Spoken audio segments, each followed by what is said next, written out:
बहुत स्वागत है आपका कहानी कुर्सी की देख रहे हैं आप। मैं हूं सौरभ आपके साथ और चारों मेहमान स्टूडियो में हर्षवर्धन त्रिपाठी जी, विजय त्रिवेदी जी, प्रोफेसर संगीत रागी जी और समीर चौगांवकर जी। आइए अब आपको बताते हैं एक बड़ी खबर जो कल डेवलपमेंट हुई। प्रधानमंत्री मोदी और राष्ट्रपति ट्रंप के बीच फोन पर बातचीत हुई है। इस बातचीत में उन्होंने भारत अमेरिका के कॉम्प्रिहेंसिव ग्लोबल स्ट्रेटेजिक पार्टनरशिप को रिव्यू किया, साथ ही क्षेत्रीय और इंटरनेशनल डेवलपमेंट्स पर चर्चा हुई। मोदी और ट्रंप ने फोन पर टेक्नोलॉजी, एनर्जी, डिफेंस, सिक्योरिटी, दूसरे सेक्टर्स पर भी सहयोग बढ़ाने पर बात की है। और इसमें गौर करने वाली बात यह है कि इसमें कहीं कोई माय डियर फ्रेंड वगैरह कहीं नहीं था।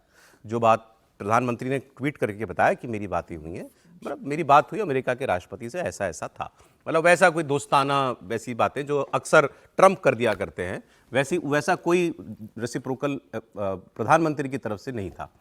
अब ये बातचीत जो हो रही है इसमें सबसे बड़ी इंपॉर्टेंट बात तो यह है कि अभी पुतिन विजिट के बाद हो रही है। पुतिन जी को गए अभी तो एक हफ्ता भी नहीं हुआ मेरे ख्याल में, और उसके बाद ये बात हुई है। तो ये अपने आप में बहुत बड़ी डेवलपमेंट है कि लोगों को ये लग रहा था कि उस विजिट से ट्रंप नाराज होंगे, तो जाने अब और कितनी दूरियां बढ़ा लें भारत के साथ। लेकिन ऐसा लग रहा है कि हो गया है उल्टा। उस विजिट का जो सही डोज मिलनी थी वो मिल गई उनको कि भाई ये गलत हो जाएगा अगर भारत इस तरीके से इतना नज़दीक और रूस के चला जाता रहा। तो हमने आपको कल दिखाया भी था कि उनके मेंबर पार्लियामेंट ने एक हियरिंग के दौरान जो है पोस्टर दिखाए थे सेल्फी वाले पुतिन जी और मोदी जी के कि ये किया है ट्रंप तुमने, ये है तुम्हारी फॉरेन पॉलिसी, इसका नतीजा देख लो। पहले तो तुमने रूस और चाइना को एक कर दिया और अब तुम भारत और रूस की दोस्ती और पक्की करते जा रहे हो।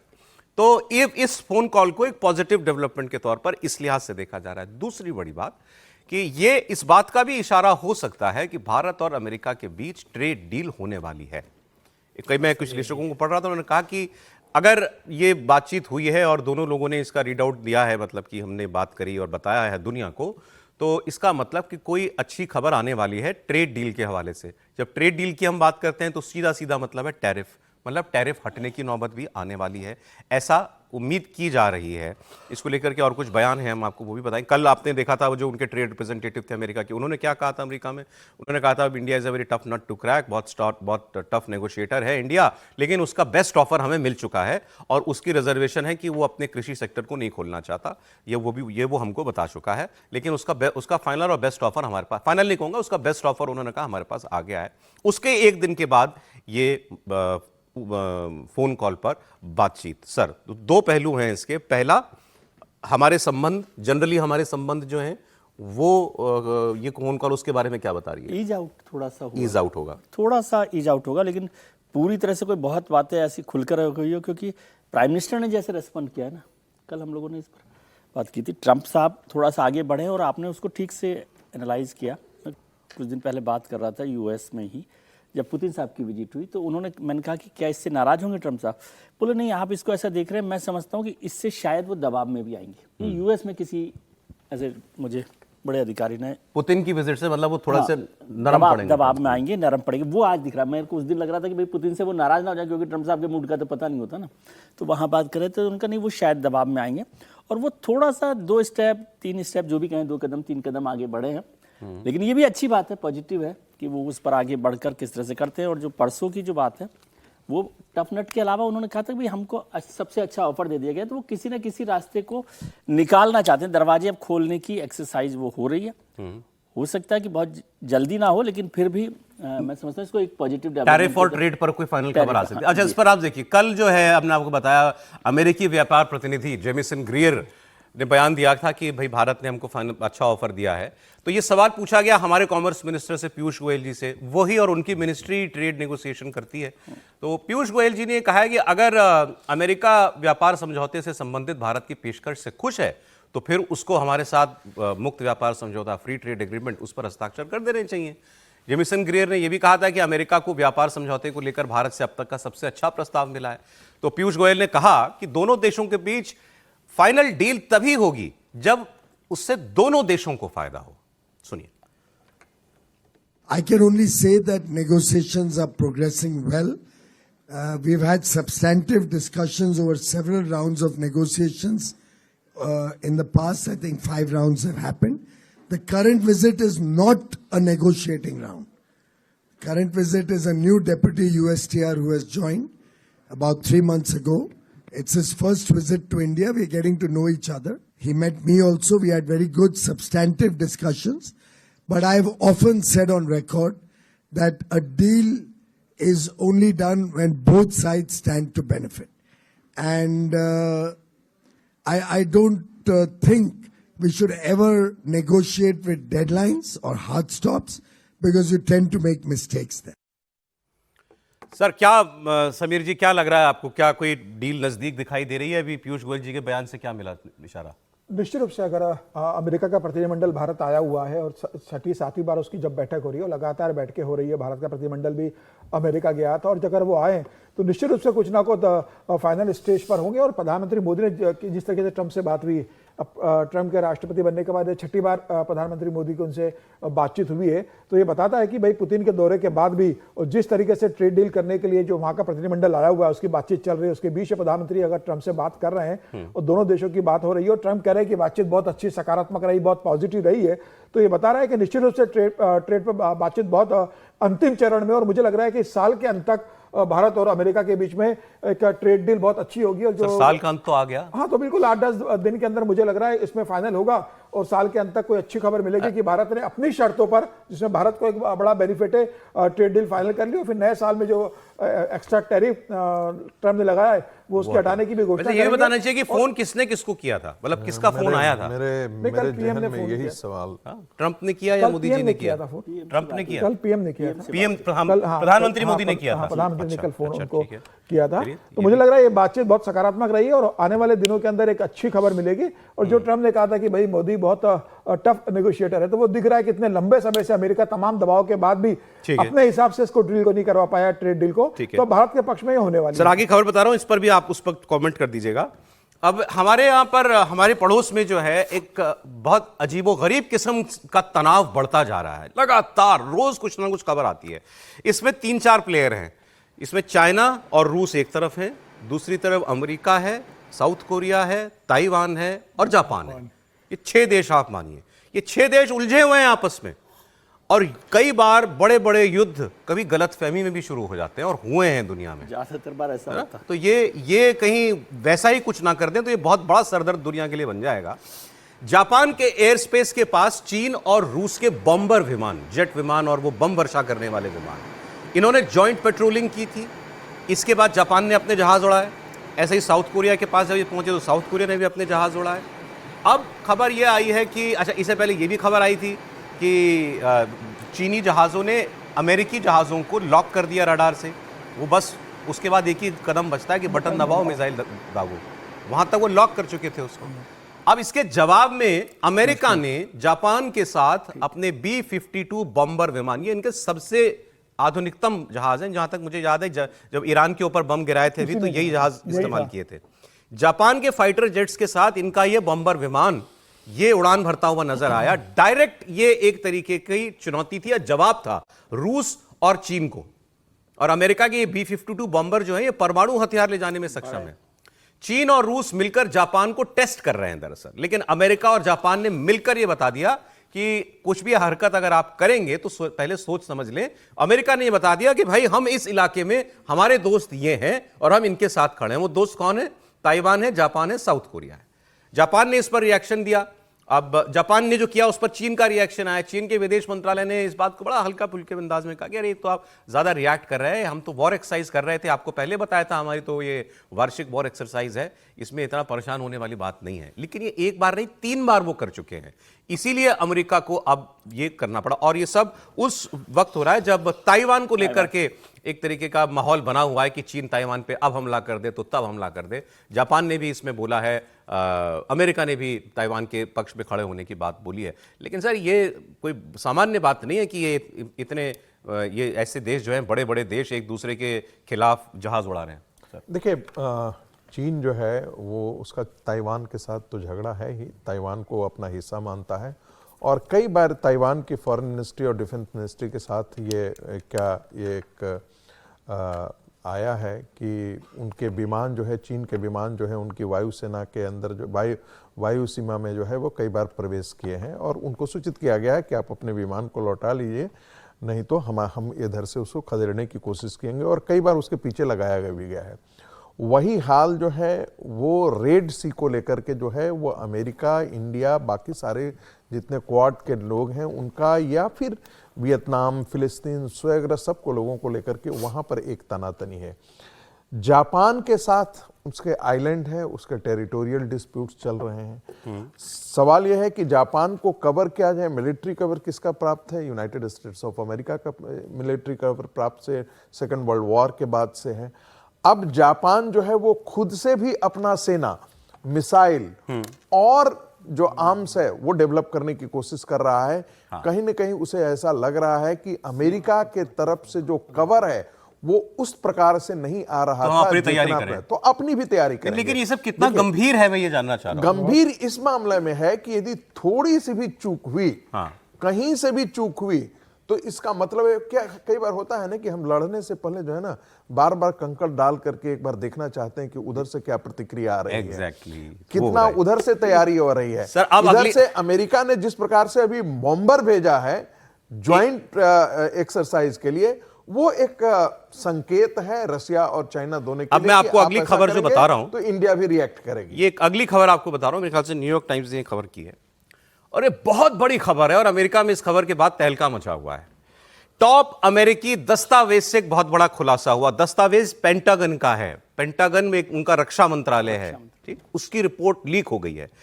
वो रिपोर्ट ये बताती है कि अगर ताइवान को लेकर अमेरिका और चीन के बीच जंग हो जाए, मतलब चीन हमला कर दे ताइवान पर, अमेरिका उसको बचाने के लिए आए और अमेरिका और चीन उलझ जाएं, तो उस युद्ध में अमेरिका हार जाएगा बुरी तरह। ये किसकी रिपोर्ट है? ये पेंटागन की रिपोर्ट है। वो अपनी अंदरूनी तैयारियों की अपनी असेसमेंट करते हैं, हर देश करता है कि मेरा युद्ध हो जाए इस देश के साथ तो कौन भारी पड़ेगा, मेरी कितनी तैयारी है। अमेरिका के अपने रक्षा विभाग की रिपोर्ट यह है कि अगर, ये न्यूयॉर्क टाइम्स ने छापी है, कि अगर हमारा चीन से युद्ध हो गया तो चीन हमको पटक पटक के मारेगा, हम पे बहुत भारी साबित होगा। उसमें उन्होंने ये कहा है कि हमारी हर टेक्नोलॉजी की काट चीन के पास मौजूद है, हमारे हर हथियार का जवाब चीन के पास है, और उसके ऊपर हमारा हर हथियार बहुत महंगा है। चीन ने उसका बड़ा सस्ता वर्जन निकाल लिया है, लेकिन वो उतना ही इफेक्टिव है। उसके पास बहुत घातक हथियार है, बहुत घातक विमान है, बहुत घातक मिसाइलें हैं। और हम वो कह रहे हैं कि हम गलती ये कर रहे हैं कि हमारी वॉर एक्सरसाइज में जो बात पता चलती है, जैसे दुनिया के अंदर अब ये जो बड़े बड़े जहाज होते हैं ना, विमान रखने वाले, जो क्या होते हैं सर उसको, कैरियर, विमान वाहक पोत, हमारे पास भी 2 हैं। तो दुनिया में इनका चलन खत्म हो रहा है। अब वो काम अब मिसाइल कर देती है। आपको जहाज इसलिए तो चाहिए होता है, जहाज जाके बम गिरा के आता है। जहाज हवाई में लड़ने के लिए नहीं होता, हवा में लड़ने, वो तो बम गिराने के लिए होता है। तो वो आजकल मिसाइल चली जाती है। तो वो कह रहे हैं हम युद्धपोत पे युद्धपोत बनाए जा रहे हैं, और हमारी वॉर एक्सरसाइज ये बताती है कि हमारे सबसे पहले टारगेट यही युद्धपोत बनेंगे। ये सबसे आसान है इनको डुबोना, इनको मारना। तो ये बड़ी खतरनाक बात भी तो मुश्किल होता है ना, इसलिए। लेकिन सर खतरनाक बात यह है कि अमेरिका की इंटरनल रिपोर्ट कह रही है कि चीन से युद्ध में हम हार जाएंगे। एक छोटा सा लाइन इस पर बोल दूं, बस एक छोटा सा लाइन विजय जी। जी जी।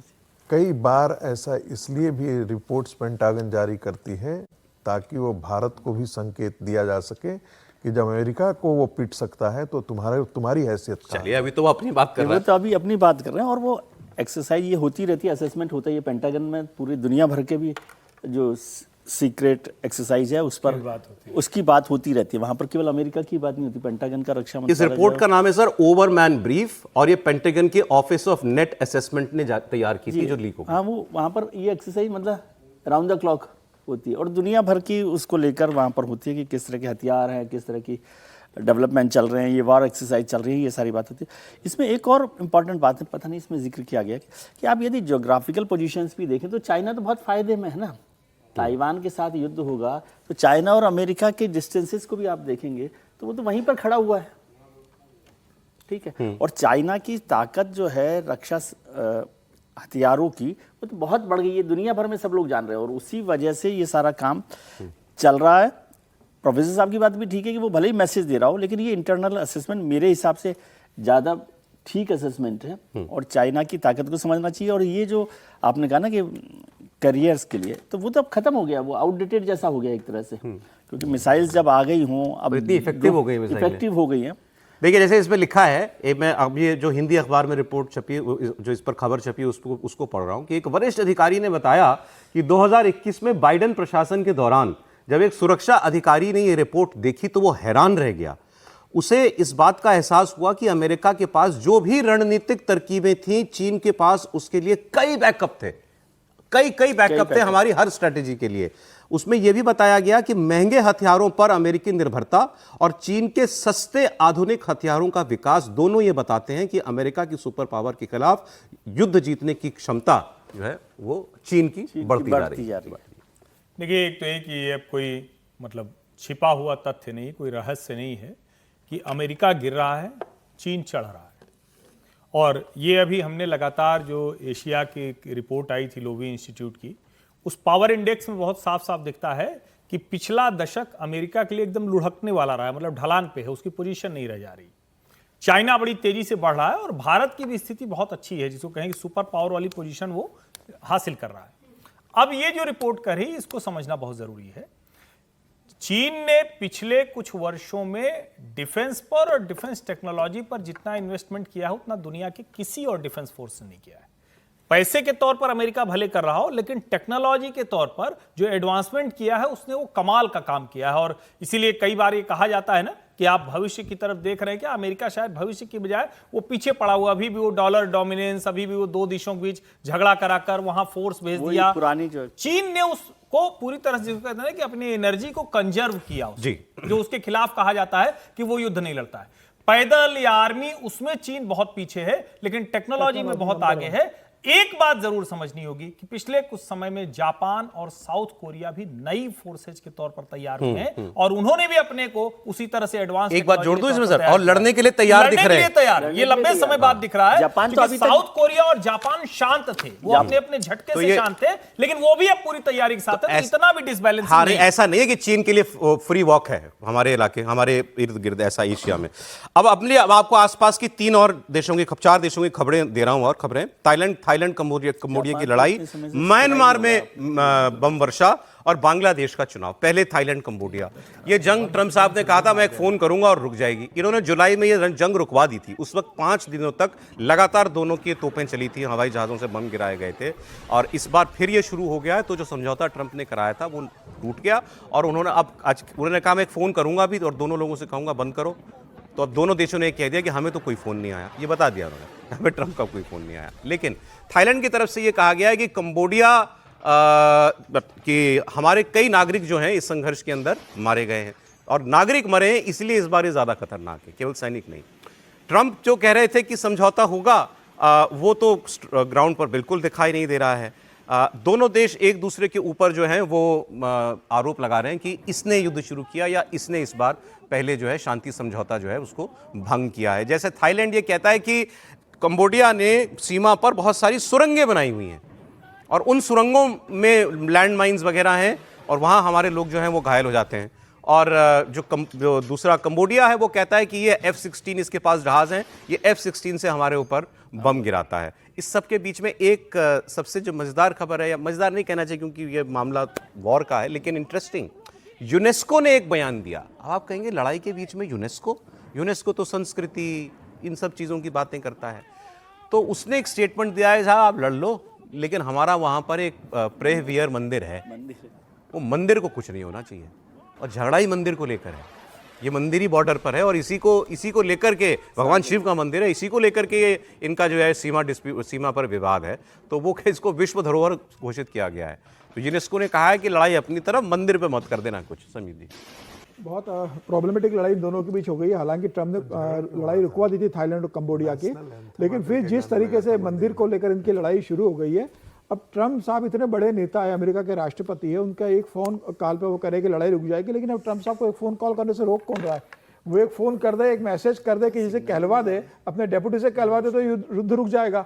और जिस तरीके से दोनों की घुसपैठ हो रही है, मतलब अब थाईलैंड तो एयर का इस्तेमाल कर रहा है, कंबोडिया वो माइंस का इस्तेमाल कर रहा है, और कंबोडिया के लोग वो कहते हैं कि भाई वो रात को घुसते हैं थाईलैंड के क्षेत्र में, चोरी करते हैं, गाड़ियां उठा के ले जाते हैं, बॉर्डर पे कोई रोक टोक नहीं है। तो वो चोरी का उसके ऊपर आरोप लगा रहा। तो अब जिस तरीके से कंबोडिया के लोग थाईलैंड के अंदर घुस रहे हैं, आपस में लड़ाई हो रही है, वो मंदिर पे कब्जे को लेकर जिस तरीके से हो रहा है, हालांकि बंटवारा में वो थाईलैंड को मिल गया था, लेकिन अब जिस तरीके से वापस उसको लेकर संघर्ष शुरू हो गया, ये वहां पे सिविलियन लोग मारे जा रहे हैं, मतलब थाईलैंड के भी मारे गए, कंबोडिया के जबरदस्त बॉम्बिंग हो रही है, वो देखिए तस्वीरों में दिखता है, ये देखिए सिविलियन लोगों पर हमला जिस तरीके से हो रहा है, ये बहुत मतलब खतरनाक है वहां के लिए। लेकिन जल्दी एक तो नहीं, दुनिया भर को बड़ी लड़ाई में F-16 चल बेचे हुए सकता हैं है। अमेरिका ने, थाईलैंड के पास भी F-16 है।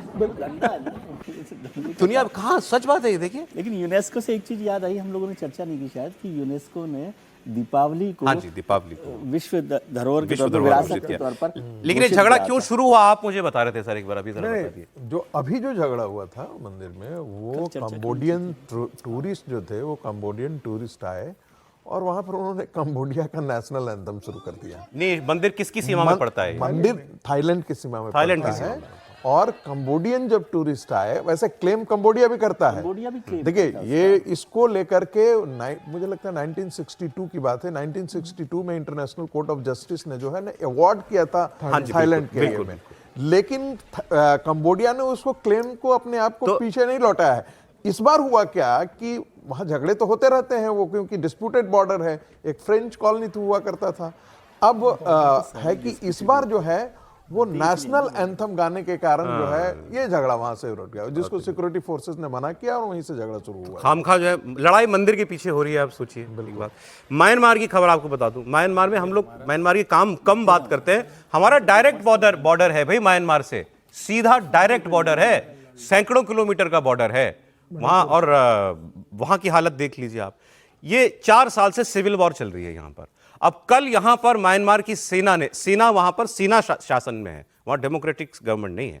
सेना ने हवाई हमला किया और जो विद्रोही सशस्त्र संगठन के नियंत्रण वाला एक इलाका है अराकान, वहां पर एक अस्पताल पर बम गिरा। ये अस्पताल है, 34 मरीज और अस्पताल के स्टाफ, डॉक्टर, नर्स सब मारे गए, 34 मरीजों समेत। रखाइन प्रांत में ये हुआ है। जातीय अराकान आर्मी, जो नेशनल आर्मी है, उसने ये ग्राउक यू कस्बा है, उसमें एक जनरल हॉस्पिटल पर हमला किया है इसके ऊपर। अब यहां क्या है मामला, इनके यहां चुनाव हुए 2021 में, कोई एक सरकार चुन करके आई, सेना ने कहा हम नहीं मानते, सेना ने अब डायरेक्ट रूल कर दिया। वो अब जो चुन के आए हुए लोग थे, वो एक पैरेलल गवर्नमेंट चलाते हैं वहां पे, और साथ ही सिविल वॉर चल रही है। तो अलग अलग आर्म्ड फैक्शंस हैं, वो हमारी सीमा से लगे हुए। एक्चुअली जो ज्यादातर इलाके हैं वो रिबेलियंस के हाथ में, वो इनके हाथ में नहीं है, वहां की सेना के हाथ में नहीं है। लेकिन अस्पताल पे बम गिराना, ये तो अजीबोगरीबी बात है सर। म्यांमार बड़ा अशांत जगह है, अशांत जगह है, और उसी से हमारे यहाँ पर भी बॉर्डर पर है ना बहुत सारा असर हो रहा है। जो मणिपुर का इलाके में रोहिंग्या वही है, वहीं से तो आ रहे हैं। हाँ, रोहिंग्या भी जो आ रहे हैं, तो वो हमारे लिए भी बहुत चिंता की बात है कि जिस तरह से हो रहा है। और आर्मी यदि किसी अस्पताल पर बम गिरा रही हो और जो रूल कर रही है, उसको लेकर म्यांमार में बहुत लंबे समय से ये सारा सिविल वॉर चल रही है, और अलग अलग आर्मीज वहाँ पर बनी हुई है। और उससे हमारी चिंता, तो मुझे लगता है कि भारत की चिंता भी म्यांमार को लेकर बहुत बनी हुई है। जितना वो अशांति है, उसी से वहाँ पर हमारे यहाँ पर घुसपैठ हो रही है उस पूरे इलाके में। और मणिपुर की जो बड़ा जो घटना हुई है ना, उसमें भी म्यांमार का रोल, इनका वो ड्रग एंगल है ना। हाँ, ड्रग एंगल भी है।